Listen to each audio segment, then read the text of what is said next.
dalam rangka meningkatkan syiar dakwah digital. Mohon dukungan Jawahir TV Pontianak. Mudah-mudahan channel ini, siaran ini lebih bermanfaat bagi saya khususnya dan seluruh jamaah ikhwan dan akhwat dan seluruh majlis taklim. Mudah-mudahan bertambah keberkahan dari Allah Subhanahu wa taala, membawa kita kebaikan dunia dan akhirat. Demikian, wassalamualaikum warahmatullahi wabarakatuh. Ya, selanjutnya pengarang menyatakan i'lam annal hukma itsbatu amrin aw nafyuhu. Ketahuilah sesungguhnya hukum itu mengisbatkan atau menafikan suatu pekerjaan. Ya. Pengarang memulai kitab ini dengan i'lam, ya, ketahuilah, ya, ketahui annal hukma, sesungguhnya hukum. Ya, hukum apa saja ini, ya. Nah, yang namanya hukum itu dua. Itsbatu amrin aw nafyuhu, menetapkan suatu perkara atau pekerjaan atau menafikan. Menetapkan atau meniadakan. Ini bahasa tauhid, ya. Itsbat ataupun nafi. Apa itu itsbat? Menetapkan. Nafi artinya meniadakan. Nah, kau dapat paham lah ni istilah ini. Nanti kalau saya bilang menafikan, berarti meniadakan. Kalau saya bilang mengitsbatkan, berarti menetapkan. Nanti akhir pembahasan kita ini kembali kepada kalimat tauhid, kalimat la ilaha illallah. La ilaha itu menafikan, ya, la ilaha tiada Tuhan, menafikan selain Allah. Waktu illallah mengisbatkan hanya Allah, la ma'budu bihaqqin illallah, menetapkan, mengisbatkan hanya Allah yang berhak disembah. Itu istilah-istilah ini nanti akan muncul nih dalam pembahasan tauhid. Nah, saya berharap jamaah kalau saya ngomong isbat paham lah tu dah. Ya, saya tak mulang-mulang lagi. Ya, nah, jadi dah dapat dipahami istilah-istilah ini. Dan orang-orang dahulu begitu, memang belajar dia paham dengan istilah-istilah itu. Ya, tahu dia. Waktu saya mengajar di Gang Haji Ali, nah, Haji Ali itu masih hidup. Saya ini Pak Ustaz sudah belajar ilmu usul ni 3 kali. Nah, dia faham tu ilmu usul. Ya, usul apa? Ilmu tauhid ni, ilmu asal. Awaluddin ma'rifatullah, faham dia. Orang-orang dahulu istilah-istilah ini faham dia. Ya. Saya ulangi, ya. Sesungguhnya hukum itu menetapkan suatu pekerjaan atau meniadakan. Istilahkan menisbatkan atau menafikan. Di pengadilan juga begitu. Orang bisa diisbatkan, ditetapkan dia bersalah. Bisa juga dinafikan. Ya, dinafikan, ditiadakan. Orang ini tidak bersalah. Tergantung dengan bukti-bukti. Ya, hukum begitu, hukum agama juga begitu. Nanti ada dalil-dalil yang menetapkan sesuatu itu wajib, atau dia sunnah, atau dia tak wajib, atau bukan sunnah. Jadi hukum seperti itu kajiannya. Nanti kita kembali kepada hukum ini terbagi menjadi 3 nanti insyaAllah. Namun kita uraikan sedikit, pengarang kitab ini memulai dengan i'lam, ketahuilah. Kenapa dimulai dengan i'lam ini? I'lam ini fi'il amar. Ya, asal katanya alima ya'lamu, ilman. Ya, ilman artinya pengetahuan, tapi i'lam, ketahuilah. Ada perintah suruh belajar. Pengarang ini kalimat i'lam ini diambil juga dari Al-Quranul Karim.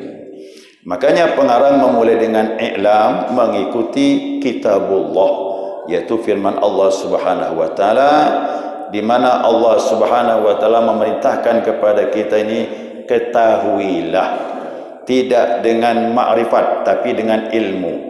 Mana ayatnya? Surah Muhammad. Surah Muhammad, di sana ada kalimat Allah berfirman, fa'lam annahu la ilaha illallah fastaghfir li dzanbika wal mu'minina wal mu'minat. Begitu kata Allah. Apa Allah bilang? Ketahuilah sesungguhnya tiada Tuhan kecuali Allah, dan mohonlah ampun untuk dirimu dan dosa orang mukmin laki-laki dan mukmin perempuan. Coba lihat kalimat ni. Berarti ini dalil. Dalil apa ni? Perintah belajar. Apa dipelajari? Fa'lam, ketahuilah, cari tahu, kaji ilmunya. La ilaha illallah. Inilah dia, kita disuruh belajar. Bukan hanya membaca saja. Kita gampang membaca tu. Waktu pergi tahlilan, la ilaha illallah, la ilaha illallah. Allah tanya, fa'lam, tahu tak kau makna itu? Begitu. Ya, berarti ada perintah suruh belajar. Memang mengucapkannya gampang. Orang kafir pun dilatih, insya-Allah bisa. Ada burung beo, bisa pak. Begitu kita masuk ke rumah, la ilaha illallah kata dia. Ada beri salam apa? Cuma pertanyaannya, orang kafir sama burung beo faham tak? Maaf, ini agak kasar sedikit. Janganlah kita seperti itu. Kita diberi Allah ilmu, ada akal, dikasih ilmu, belajar. Fa'lam, kata Allah, belajarlah, cari ilmunya, tiada Tuhan kecuali Allah. Berarti ada perintah suruh belajar ilmu tauhid. Nah, kenapa dimulai dengan i'lam ilmu? Karena ulama menyatakan ilmu itu lebih umum daripada ma'rifat. Allah tak bilang i'rif, kenallah la ilaha illallah. Nah, tak mau begitu Allah. I'lam, ketahuilah. Kapan tak bilang i'rif, kenallah, ma'rifatlah. Ternyata ilmu lebih luas jangkauannya daripada ma'rifat. Alasannya apa? Nah, karena ilmu itu, kata ulama, bisa dinisbahkan kepada Allah. Al-alimu, kan Allah tu al-alimu yang maha mengetahui. Bisa juga dinisbahkan kepada makhluk. Bisa. Manusia itu kalau banyak ilmunya bisa disebut orang alim. Berarti nama Allah dipakai itu. Tapi ingat, sebutan kita ni alim majaz, bukan hakiki. Hakiki ilmu itu al-alimu, milik Allah. Makanya orang kok berilmu tak boleh sombong, kerana ilmu itu titipan, ada pemiliknya. Ya, ada pemiliknya. Jadi kalau orang disebut alim boleh, itu orang alim tu, oh berarti orang berilmu. Allah al-alimu, yang maha berilmu, yang maha mengetahui. Bisa kepada Allah sifat ilmu ni, bisa kepada makhluk. Dulu saya keliru. Kalau lihat orang pergi ke masjid, orang bilang tu orang alim, katanya. Orang alim suka ke masjid. Salah lah, yang sering ke masjid tu al-abid, orang ahli ibadah. Apa bedanya? Kalau orang abid belum tentu alim. Tapi kalau orang yang alim sekaligus dia abid. Orang alim beribadah. Tapi kalau orang yang abid belum tentu dia alim, kecuali kalau banyak ilmu. Nah, ternyata guru-guru kita boleh kita sebut orang alim. Kenapa? Dia banyak ilmu diberi oleh Allah Subhanahu wa taala. Ada kitab disebutkan pengarangnya namanya Al-Alimul Allamah. Sampai begitu seorang ulama, Al-Alimul Allamah, berarti sangat alim. Artinya luas ilmu dia diberi oleh Allah Subhanahu wa taala. Tapi kalau makrifat tak boleh untuk Allah. Mana boleh bilang dikatakan Allahul Arif, Allah yang sangat kenal, tak boleh. Apa sebab? Masalah arif mengenal ini terbatas. Kalau saya mengenal Pak Gustiar, ni Pak Gustiar saya kenal, yang lain belum tentu. Makanya sifat mengenal ni tertentu, tidak umum. Tapi kalau sifat alim lebih luas jangkauannya daripada arif. maka Allah tidak boleh dikatakan al-arif.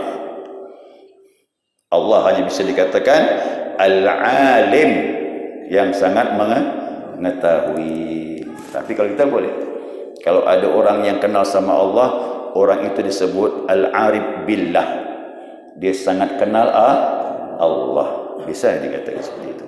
Tapi untuk Allah tak boleh dikatakan seperti itu, ya. Nah, kemudian, ya, kalimat i'lam ini bentuk mufrad kata ulama. Apa tu mufrad? Untuk satu orang, tak ramai. Allah tidak bilang i'lamu, wahai kalian ketahuilah. Dah. Allah bilang i'lam, ketahuilah, satu orang dipanggil. Apa maknanya ni? Nah, kata ulama menyatakan, kalau sudah satu orang dipanggil, i'lam, ketahuilah tiap-tiap kalian, berarti belajarnya fardu apa? Kalau tiap-tiap orang kewajibannya muncul, berarti fardu ain, bukan fardu kifayah. Ya. Kalau Allah panggil fa'lamu, hai kalian, ketahuilah, suruh belajar. Satu dua orang yang belajar sudah cukup mewakili yang lain. Tapi kalau satu orang dipanggil, berarti masing-masing kita ni fardu ain hukumnya belajar tauhid. Siapa tak belajar ilmu tauhid berdosa, walaupun tak berbuat dosa. Gimana tu Pak? Bingung kan? Saya tidak berzina, tidak minum khamar, tapi saya berdosa karena tidak belajar ilmu tauhid. Hari-hari saya makan, minum, bekerja, ngurus anak, walaupun taat ibadah, tapi tak kenal Allah, hari-hari saya berdosa. Begitu kata ulama. Jadi bayangkan jemaah sekalian, kita duduk diam berdosa, tak belajar ilmu tauhid. Kenapa? Ini belajar ini fardu ain. Sebagaimana salat wajib fardu ain, belajar ilmu tauhid pun fardu ain. Mana ilmu yang fardu ain? 3, Bapak Ibu sekalian, yaitu ilmu fikih, bagaimana cara ibadah. Yang kedua, ilmu tauhid, siapa tu Allah. Itu dia. Kita kan ibadah menyembah siapa ni Pak? Menyembah Allah. Siapa tu Allah? Ini tauhid, harus kenal. Yang ketiga, ilmu tasawuf, bagaimana cara membersihkan hati. Karena hati ini kok kembali kepada Allah, beribadah, banyak penyakitnya, ibadah kita ditolak Allah. Ya, kita ibadah tak boleh ada sifat dengki, sifat sombong, sifat merasa paling hebat, sifat ujub, heran dengan diri. Ini penyakit semua ni. Ini pun wajib juga kita belajar. Berarti yang belajar wajib 3. Ilmu fikih, ilmu tauhid, ilmu tasawuf. Bagaimana tafsir, nahwu, saraf dan sebagainya, fardu kifayah. Di kampung kita ni satu orang belajar, gugur yang lain. Tapi ketiga ni tak disela gugur, semuanya wajib belajar. Wajib cara ibadah, faham. Kau dah salat, berarti wajib juga cara wudu, istinja dan sebagainya. Itu dia. Ya, kenal Tuhan, wajib belajar ilmu tauhid. Yang ketiga, wajib ilmu tasawuf. Ini akan kembali yang kita singgung tentang Islam, iman dan ihsan. Islam fikih, iman tauhid, ihsan tasawuf. Pembersihan diri. Dan mudah-mudahan Allah mudahkan kita. Ya, jangan merasa berat nak belajar, kan ini fardu ain. Ya, fardu ain. Nah, kemudian jadi hukum menetapkan satu pekerjaan atau meniadakan bisa 3 kemungkinan. Wal hakimu bil itsbati aw bin nafi, yang menghukumi dengan menetapkan atau meniadakan imma syar'u, bisa juga secara syariat, wa immal adatu, bisa juga berupa hukum adat. Yang ketiga, wa immal aqlu, bisa juga hukum akal. Ini mau kita uraikan ni 3 macam ni. Sebelum belajar wujud, qidam, baqa, 3 ni faham dulu. Apa tu syar'i? Syar'i itu ilmu syariat. Bagaimana cara wudu, mana yang wajib, mana yang sunnah, mana yang batal, mana tak batal, menetapkan ini batal, menafikan ini tidak batal dan sebagainya, itu dengan dalil-dalil nanti. menetapkan salat 5 waktu itu wajib dengan ada dalil. Menetapkan qabliyah ba'diyah rawatib itu tidak wajib, dinafikan, ada dalil-dalilnya. InsyaAllah kita bahas nanti, insyaAllah pertemuan yang akan datang. Jadi siapa yang belajar ilmu fikih tak belajar ilmu syar'i ini, kaidah umum syariat, maka kelirulah dia dalam memahami ibadah kepada Allah Subhanahu wa taala. Nanti ada perintah wajib, perintah sunnah, ada larangan haram, larangan makruh, ada yang tak diperintah, tak dilarang, namanya mubah. Oh, ni Bapak Ibu harus faham ni. Ya, harus faham betul. Kaedah ini yang dipakai. Siapa tak pakai kaedah ini, maka dia keluar dari konsensus ulama, ijma' ulama, dia keluar. Makanya sekarang kita bingung, banyak orang nyalahkan kita. Kenapa? Yang menyalahkan tidak pakai kaedah ulama. Siapa pakai kaedah ulama, aman kita. Takkan kita menyalahkan kepada orang lain. Kenapa? Kaedahnya sama. Tapi kalau sudah kaedahnya melenceng, keliru lah. Si anu nyalahkan ini salah, ini bid'ah, masuk neraka. Oh, orang dituduh masuk neraka, Pak. Berani betul. Kenapa? Tak pakai kaedah hukum syar'i ini. Kalau pakai kaedah ini, insya-Allah kita tidak nyalahkan orang lain. Kenapa? Kita ikut panduan ulama. Al-ulama warathatul anbiya. Siapa lagi kita mau ikut kalau bukan ulama? Tak ikut ulama sesat. Dulu sahabat tak ikut Nabi sesat. Sekarang ketemu Nabi dah. Tak ketemu, Pak. Kita harus ikut ulama. Kita tak ketemu Nabi. Yang bilang ikut Nabi itu bohong, Pak. Mana ketemu Nabi? Siapa ketemu Nabi sekarang? Tak ada. Oh, tak ikut hadis ni. Hadis pun perlu ulama menafsirkannya. Kalau tidak, sesat. Al-Quran juga perlu ulama menafsirkannya. Kalau tidak, sesat juga. Siapa membuang ulama? Dia tersesat. Zaman ini. Di masa Nabi, sahabat tak ikut Nabi sesat. Sekarang tak ikut ulama sesat. Ya, tak ikut ulama sesat gitu. Maka saya lebih selamat ikut ulama, karena saya bukan ulama, hanya ustaz kampung saja. Itu pun yang saya uraikan perkataan ulama, bukan pendapat saya. Enggak, saya hanya mengikut ulama saja. Itu yang saya keluarkan.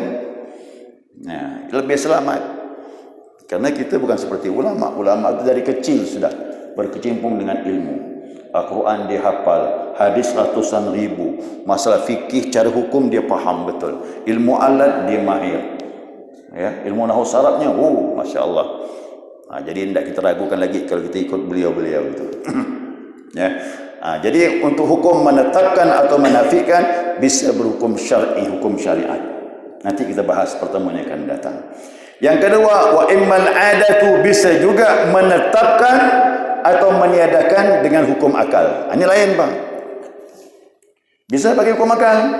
Afala ta'qilun? Kenapa kau tak gunakan akalmu?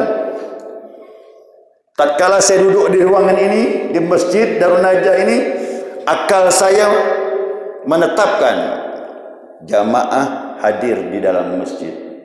Akal saya memutuskan ada jamaah. Kalau saya bilang jamaah tidak ada, berarti tak berakal, Pak. Nanti bisa ke sana nanti arahnya. Akal bisa menetapkan Allah itu ada. Siapa tu menetapkan, menafikan adanya Allah, berarti dia tak berakal. Tanda-tandanya apa? Nanti kita bahas. Wujud khidam baka itu ada dalilnya. Jadi kita perlu akal. Perlu ini. Inilah membedakan kita dengan yang lain. Ya, malaikat, hewan susah tadi ini. Ini ya kita menang nih. Ya, untuk memikirkan adanya Allah Subhanahu wa taala. Itu dia. Bisa jadi menetapkan atau menafikan dengan akal. Wa immal aqlu, kemudian wa immal adatu. Ada juga dengan hukum adat. Salah tadi ya. Wa immal adatu, hukum adat. Hukum akal yang ketiga tadi. Ya. Sekarang immal adatu, boleh juga menetapkan atau meniadakan dengan hukum adat, hukum kebiasaan. Jangan salah paham nih, Pak. Jangan kita anggap hukum adat itu kultur budaya, bukan. Kebiasaan sehari-hari. Contoh, ini air. Ini air, saya minum. Tadinya haus, saya minum. Hilang haus. Kemudian kering lagi leher, minum, hilang haus. Berulang-ulang ni. Menurut kebiasaan, air ini menghilangkan haus. Itu hukum adat kebiasaan. Sakit demam, minum obat, sembuh. Sakit lagi nanti, minum obat, sembuh. Kena COVID, minum obat, sembuh tak? Sembuh juga, sama kan COVID dengan yang lain. Tapi ingat, yang menyembuhkan hakikatnya bukanlah obat, tapi Allah. COVID datang dan dia pergi dengan izin Allah. Siapa yang terbetik di hatinya COVID yang mematikan, syirik dia. Nanti meninggal tak ada bawa iman nanti. Ya. Penyakit itu ujian saja. Cobaan daripada Allah. Pertama, menguji kesabaran. Kedua, menguji iman. Yang ketiga, dosa diampunkan Allah. Kan bagus. Tapi orang tak ngerti, tetap dia mengeluh. Orang beriman tak boleh mengeluh. Segala sesuatu terjadi ada hikmahnya. Ini paham ilmu tauhid ini, Pak. Jadi obat dipinum sembuh, obat dipinum lagi sembuh. Hukum adat kebiasaan, minum obat sembuh. Tapi hakikat sembuh bukan obat. Nanti kembali kepada tauhid. Ini bab hukum adat nanti kita belajar. Ya. Kemudian orang kalau masuk ke air tenggelam tak? Tenggelam. 2 kali tenggelam. Kecuali bisa berenang. Bisa tak orang berjalan di atas air? Bisa tak? Mana bisa, Pak? Tenggelamlah. Hukum adat kebiasaannya air itu menenggelamkan. Tapi ingat, yang menenggelamkan hakikatnya Allah. Ada orang tak mati, Pak? Dalam laut ada.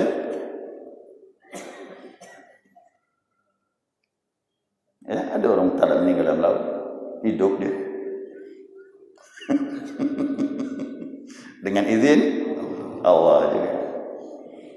Dan ada juga para wali Allah bisa jalan atas air. Ada Malik bin Dinar, Nabi Isa alaihissalam bisa berjalan di atas air. Jadi secara ilmu tauhid bukan air menenggelamkan. Dengan izin Allah bisa tak tenggelam. Kenapa dia tenggelam? Hukum adat kebiasaan. Berenang basah, berenang basah, berenang ada yang tenggelam. Itu hukum adat. Berjalan capek, berulang-ulang. Maka dia tetap kalau banyak berjalan capek. Tapi ada orang berjalan tak capek. Semangatnya. Nabi berjalan jauh lagi, Isra dan Mi'raj, tak capek lagi. Ya. Ini udah Isra Mi'raj belum ni Pak Haji? Dah belum di masjid ni? Isra Mi'raj dah belum? Belum. Kalau ikut perjalanan Isra Mi'raj bingung lagi itu. Sebagian malam, perjalanan jauh. Gimana tu? Jadi ada orang yang tak capek berjalan jauh dengan izin Allah. Kenapa capek? Hukum adat. Nanti ini kita bahas nanti insya-Allah. Jadi menetapkan atau meniadakan bisa dihukum syariat, bisa hukum adat kebiasaan sehari-hari, bisa juga hukum akal. Satu persatu nanti akan kita bahas pertemuan yang akan datang. Jadi kesimpulannya, walidzalika qasama al-hukmu ila thalathati aqsamin. Yang demikian maka dibagilah hukum itu menjadi 3 bagian, syar'in wa 'adiyyin wa aqliyyin. Hukum syariat, hukum adat dan hukum akal. Nanti satu persatu kita bahas. Ya, mudah-mudahan Allah beri pemahaman. Nanti jamaah bingung, apa pula hukum syariat kita kaji? Kan tauhid. Ya, sebelum masuk tauhid, syariat kita bahas dulu. Kerana tauhid tidak bisa lepas dari syariat. Ya, kan ada dalilnya dari Al-Quran dan hadis Nabi Muhammad sallallahu alaihi wasallam. Baik jamaah, sekali cukup.